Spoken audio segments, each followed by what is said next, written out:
j'ai vraiment l'impression que Simone, c'était une héroïne. Qu'est-ce que t'en penses, Victoire, toi?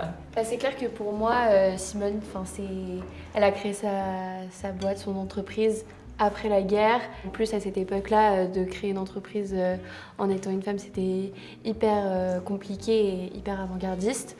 Et donc c'est sûr que pour moi, c'est vraiment un exemple de courage, de résilience.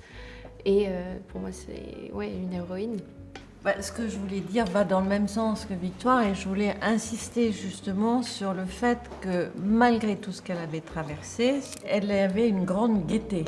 Ce dont elle s'est pas rendue compte à l'époque et qui était peut-être inné chez elle, c'est qu'elle a permis aux femmes, elle les a accompagnées tout au long de leur vie et elle a donné un mouvement. C'est vraiment un modèle pour justement ce 8 mars. Rôle modèle, on pourrait dire.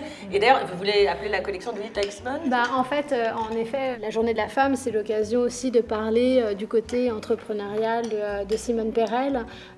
C'est un programme qu'on appelle Do It Like Simone, donc qui encourage vraiment l'ensemble des femmes à se lancer, à essayer de créer, saisir toutes les opportunités pour pouvoir faire ce qu'elles ont envie de faire. Et cette année, on avait envie de reparler de Simone Perel, en quoi elle a été une femme avant-gardiste, entrepreneuriale, à l'occasion de la journée de la femme. Le cri du cœur.